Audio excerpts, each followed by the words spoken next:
Hello everyone, मी ऐश्वर्या तुम्हा सर्वांचं स्वागत करते माझ्या यूट्यूब चॅनलवर. तर आज आपण एक नवीन अपडेट घेऊन आलो आहोत. स्क्रीनवर तुम्ही बघू शकता, जालना जिल्हा मध्यवर्ती सहकारी बँक, ठीक आहे, म्हणजे जालना DCC बँकची इथे पदभरती प्रसिद्ध करण्यात आलेली आहे.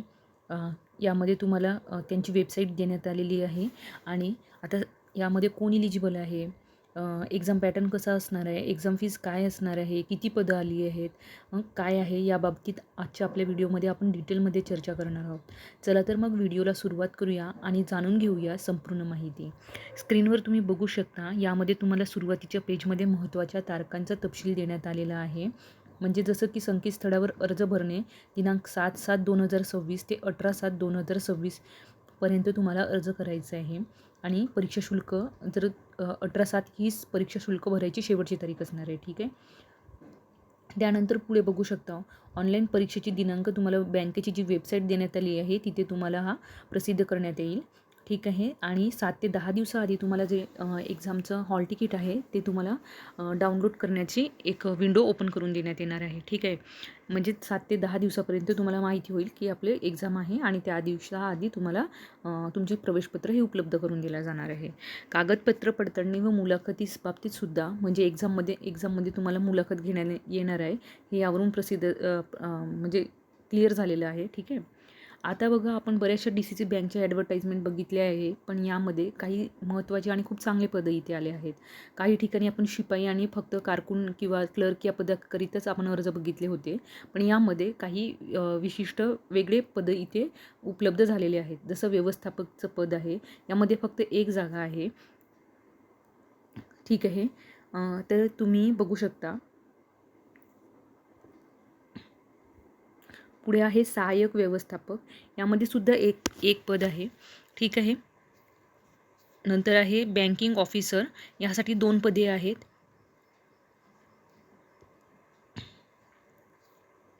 त्यानंतरचं पद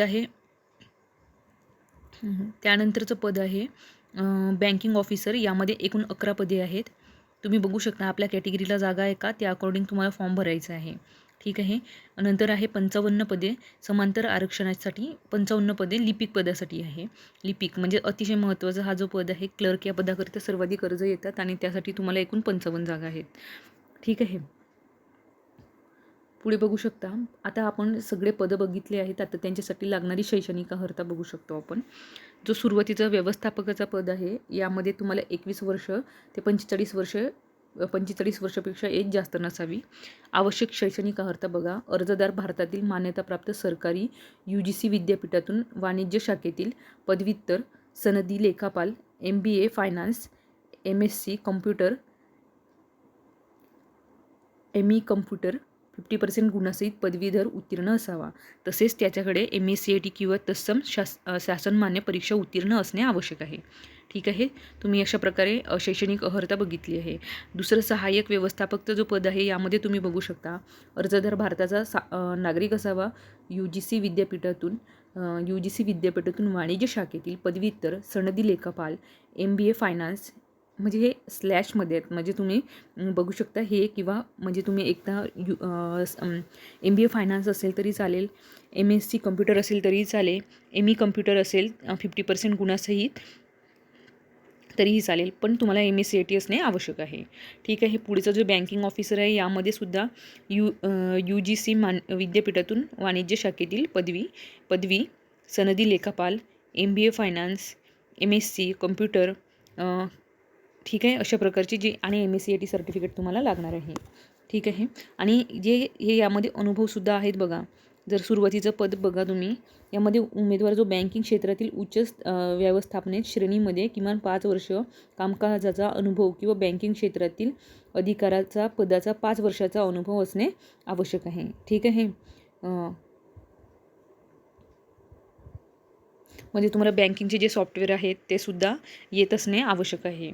आणि जो ऑफिसरसाठी जे बँकिंग ऑफिसर आहे, त्यामध्ये तुम्हाला उमेदवार हा बँकिंग क्षेत्रातील मध्य व्यवस्थापन श्रेणीमध्ये किमान 3 वर्षे कामकाज अनुभव किंवा बँकिंग क्षेत्रातील सॉफ्टवेअर ॲप्लिकेशन वापरण्याचा 3 वर्षाचा अनुभव असणे आवश्यक आहे. महाराष्ट्र राज्य सहकारी बँक, जिल्हा मध्यवर्ती सहकारी बँक उपरोक्तमध्ये तुम्ही तुमचा अनुभव असेल तर तिथे तुम्हाला चालणार आहे. ठीक आहे. बँकिंग ऑफिसर ज्यामध्ये 11 जागा आहेत तुम्ही इथे बघू शकता. तुम्हाला यामध्ये UGC विद्यापीठातून कोणत्याही शाखेतील 50% गुणासह उत्तीर्ण पदवीधर किंवा पदवी उत्तर असावा. त्यानंतर MSc IIT असणे तुम्हाला आवश्यक आहे.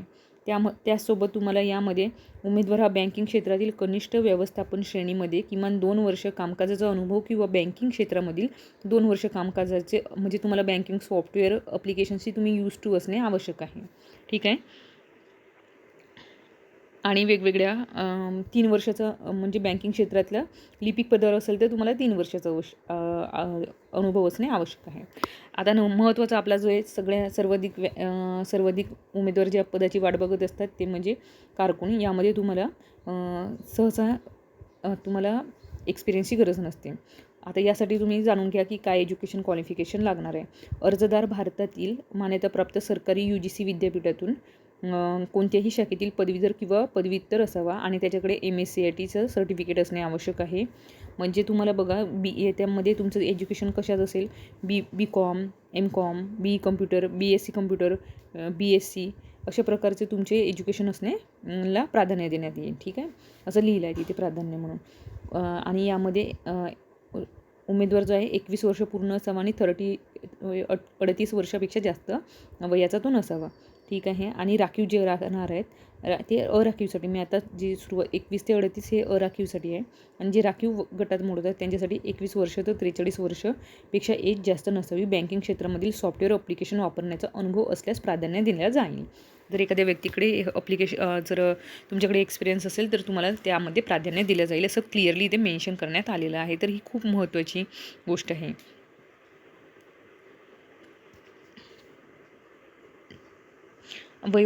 वयोमर्यादा आणि शैक्षणिक अर्हता जर तुम्ही मध्ये बसत असाल तर तुम्हाला एक्झाम देता येईल आणि मूळ कागदपत्र पडताळणीच्या वेळेस तुम्हाला बोलवण्यात येईल. ठीक आहे.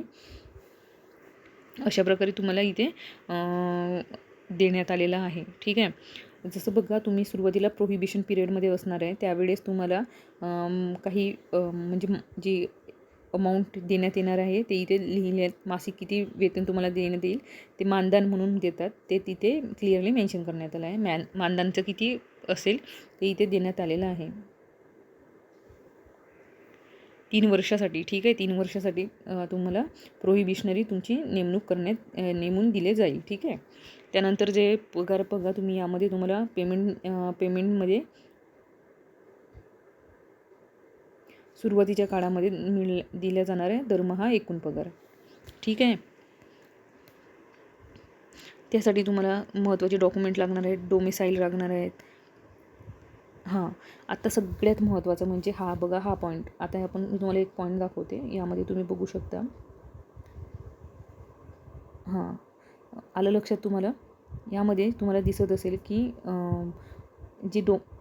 तुम्हाला जालना जिल्हा मध्यवर्ती सहकारी बँक कार्यक्षेत्र असलेल्या जालना जिल्ह्यातील मूळ रहिवासी असल्यास त्यांना 70% जागा आरक्षण राहतील. म्हणजे जसं आपण यापूर्वी पण सांगली DCC बँकची जागा बघितल्या होत्या त्यामध्ये पण जे सांगली जिल्ह्यातले होते त्यांना काही टक्के आरक्षण होतं. त्याचप्रमाणे जे आता जालना जिल्ह्यातले आहेत तर जालना रहिवासी न चुकता हा फॉर्म भरायचा आहे कारण तुम्हाला यामध्ये 70% आरक्षण देण्यात आलेलं आहे आणि न चुकता तुम्हाला भरायचंच आहे कारण यामध्ये सर्वाधिक रिझर्वेशन तुमच्या जिल्ह्यासाठी आहे आणि कॉम्पिटिशन महत्त्वाचं म्हणजे तुमच्या जिल्ह्याच्या अंतर्गत होईल. तर तुम्ही यासाठी खूप मेहनत करायची आहे. फॉर्म भरायचा आहे आणि चांगली स्ट्रॅटेजी म्हणून अभ्यास करायचा आहे कारण की ह्या जागा नेहमी येत नसतात आणि खूप महत्त्वाच्या वॅकन्सी आलेल्या आहेत. तर तुम्ही याकडे दुर्लक्ष करता कामा नये म्हणून सुरुवातीलाच या गोष्टींकडे लक्ष द्या. आणि यामध्ये 30% उरलेल्या जागा आहेत त्या जिल्ह्याबाहेरतील विद्यार्थ्यांना घेण्यात येणार आहे. आणि बघा 30% जागा जिल्ह्याबाहेरील उमेदवारांना खुल्या असतील तथापि जिल्ह्याबाहेरील उमेदवार पुरेसे प्रमाणात उपलब्ध न झाल्यास स्थानिक उमेदवारामधूनच मग परत ते जालना जिल्ह्यातीलच उमेदवारामधूनच कोणाला तरी निवड करतील. म्हणजे ज्यांचे मेरिट वाईज जे तुम्ही खालचे विद्यार्थी असतील त्यांना निवड करण्यात येईल. ठीक आहे. ठीक आहे. अशा प्रकारे तुम्ही बघू शकता. म्हणजे तुम्ही जालना जिल्ह्याच्या आजूबाजूचे आहात आणि प्रिपरेशन करतच आहात तर तुम्ही नक्की भरू शकता कारण तुमचे देखील 30% आरक्षण तिथे आहे. कारण खूप दूरचे लांबचे लोक तर हे फॉर्म भरणार नाही तर तुम्हाला यामध्ये थोडी सूट आहे की तुम्ही पण भरू शकता. बघा, यामध्ये तुम्हाला वयोमर्यादा देण्यात आलेली आहे. कमीत कमी 21 आणि जास्तीत जास्त 45 वर्ष. आणि बँकिंग ऑफिसरसाठी राखीव जर असतील तर अराखीव असेल ते 21 ते 40 वर्ष एवढी एज लिमिट आहे. आणि राखीवसाठी 21 ते 45 वर्ष. ठीक आहे. बँकिंग ऑफिसरसाठी अराखीवसाठी 21 ते 38 वर्ष आणि राखीवसाठी 21 ते 43 वर्ष. आणि लिपिकसाठी 21 ते 38 वर्ष आणि अराखीवसाठी 21 ते 43 वर्ष एवढी तुम्हाला एज लिमिट इथे मेन्शन करण्यात आलेली आहे. पदसंख्या व आरक्षण संदर्भात सर्वसाधारण तरतुदी इथे देण्यात आलेल्या आहेत. आणि जसं माजी सैनिक असेल तर त्यांच्यासाठी तुम्हाला माहिती आहे इथे देण्यात आलेलं आहे. म्हणजे त्यांची जी कालावधीतील सेवा प्लस त्यांना 30 वर्षाचं वेगळं आरक्षण देण्यात येत असतं. अशा प्रकारे वेगवेगळ्या दिव्यांग प्रकल्पग्रस्त यांच्यासाठी जास्तीत जास्त 45 वर्ष एवढे देण्यात आलेले आहे. पदवीधर अंशकालीन सर्वाधिक म्हणजे 55 वर्ष एवढे देण्यात आलेली आहे एज लिमिट. खेळाडू असतील तर त्यांच्यासाठी 43 वर्ष एवढी एज लिमिट देण्यात आलेली आहे. ठीक आहे. अशा प्रकारे आपण बघितले आहे. आता पुढे बघू शकतो आपण एक्झाम फीस बघून घेऊया. म्हणजे आणि यामध्ये यामध्ये जे देण्यात आलेलं आहे की खेळाडूचं आरक्षण कशाप्रकारे लागू होणार आहे, कुठल्या क्षेत्रातलं हवं आहे ते इथे देण्यात आलेलं आहे. ठीक आहे. दिव्यांग आरक्षणाबाबत बोलण्यात आलेलं आहे. माजी सैनिक आरक्षणाबाबत बोलण्यात आलेलं आहे. प्रकल्पग्रस्त अंशकालीन पदवीधर ठीक आहे. लहान कुटुंब प्रतिज्ञापन सुद्धा इथे आहे.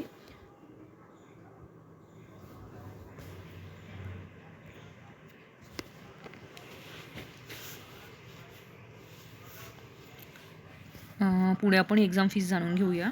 बघा, निवड कार्यपद्धती म्हणजे एक्झाम तुम्हाला ऑनलाईन पद्धतीनेच भरायची आहे. आता सगळ्या एक्झाम ज्या ऑनलाईन पद्धतीनेच करण्यात आलेल्या आहेत. खुल्या राखीव पदासाठी तुम्हाला 1000 रुपये GST सहित लागणार आहेत.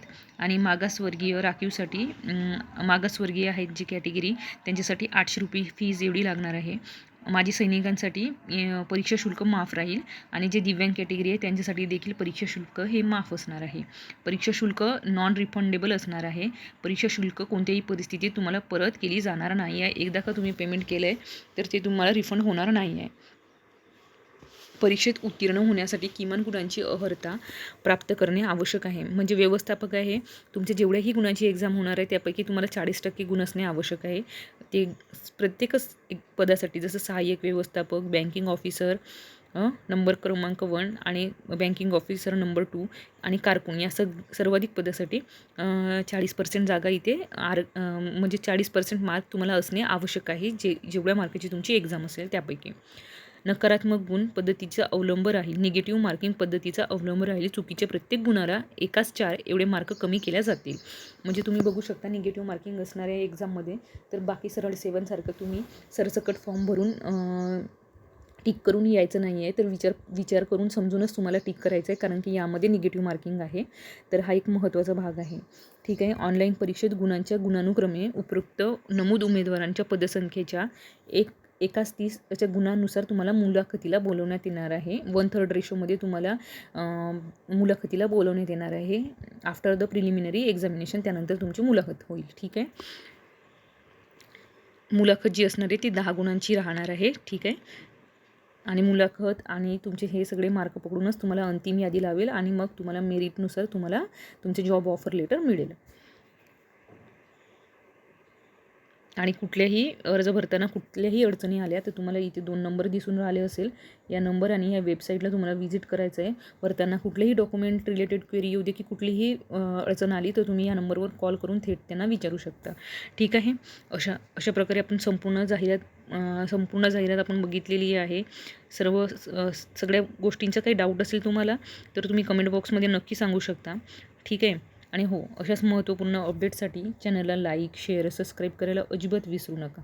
असेच नवनवीन अपडेट तुम्हाला सर्वात आधी तुम्हाला मिळतील. ठीक आहे. त्याचसोबत तुम्हाला एक गोष्ट सांगू इच्छिते की आपलं नोटिफिकेशन अपडेट नावाचं टेलिग्राम चॅनलला तुम्ही नक्की जॉईन करा. तिथे हा PDF मी अपलोड केलेला आहे आणि तिथे तुम्ही फॉर्म भरायच्या आधी हा PDF एकदा संपूर्णपणे वाचा, त्यानंतर फॉर्म भरायला सुरुवात करा. ठीक आहे. धन्यवाद.